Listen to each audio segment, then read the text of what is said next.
President Robert Kyagulanyi, Commander in Chief National Unity Platform, ye President wange.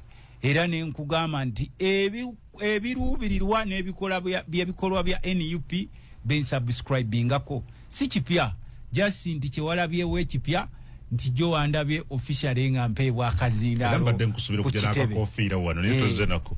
Enkofiira si eraga nti jo wakambadde ku kitebe. Of course ne Bishop bw'aba agenze mwekerezia ateekako enkofiira omusange ne bali tomugamba omugogo guli wa n'enkofiira akugamba twabadde ku kitebe nga tuli mu kukola ebikwata n'abakwaniriza mu mizira.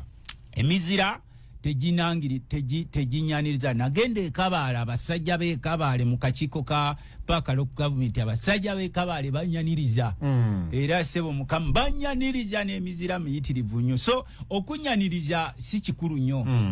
But why no? That's the question.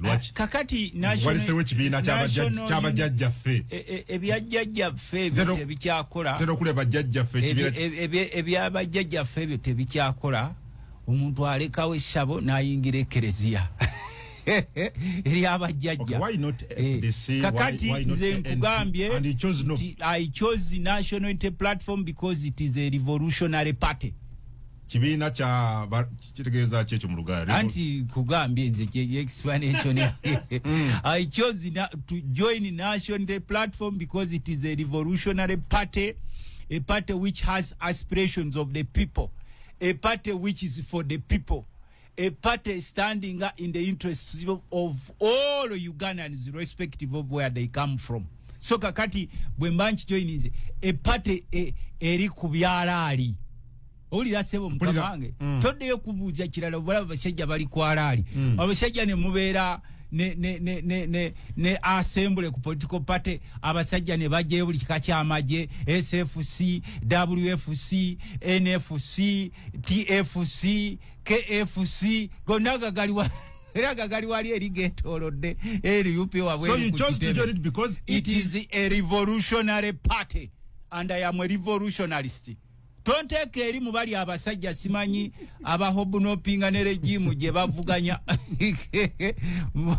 abanoonya ebifo nenanka nze twaba wa time ne tubagamba with the time tujja kuvaayo twogere. So I chose, it's my choice. Sirina yankase atete waliwo yampise ze na choose ze nengamba I prefer a revolutionary party than a tea party.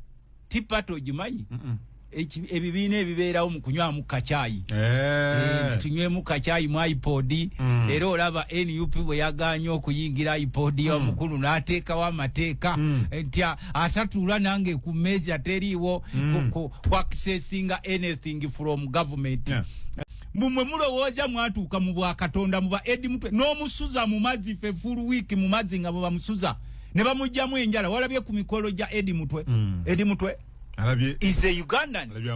Amabwa gonna bamugirisiza enjegere mbu bano balaga amaanyi ge balina ku bannansi. Your time will come. Bino byonna bye mukola bajja kubayiga. Kamuddukire China gye muguza amayumba, kamuddukire Dubai gye muzimba za apartments za mwempitirivu, kamuddukire what they will look for you at whatever day. It may not be now, but days will come for you. Omusajja ngali wali akankana yenna bamutokyalinga tokyalinga yenna kakati eno obemikono mugisalako nagamba obemikono muna Uganda mwene mujja ne mumuyisa bwe mutyo mbumukeera nkyana bano bannammwe be mugira ekiweebwayo bannammwe bwe mwakompromising edda be tutyakyategeera mbunamwe muli balokole mbwera mugenda mu makyaki mbune mutandika kwogera mwoyo mutukuvu rababababa era sekekeke kumbe mutudde ku butemu obuyitirivu ennyo nabo boogera ennimi ezo nnimi ze boogera eyo ze mbayitako ku makyaki gaababa sekekeke nga bali eyo baliko mwoyo mutukuvu mbw abalinnyeko mbu boogera mu nnimi naye ebikola byanjaba ng'ebikola bye bakola wali Edi Mutwe mumuyita mugwira gwe mukwata ne mumuggyako ennyama eyo yonna mwe mulowooza nti because you hold the guns you have power forever. Mwami Museveni lirinda dango oli muzadde n'abantu bobenda bamwefuula muganda wange olaba ebigambo bya muganda we Salimu Sale byayogedde abe bajja kuteminga Genosale rather General Muhoozi ebigambo bya Salimu Sale si byaffe nogera mwe muteekeo monake yamwe mutemule muwambe mukolo olukali mukole buli kyolo sofu kyonna ekiriwo kubanga kati bino omukolo olabikola nga atali munakaseke waffe mu Luweero gye yalwanira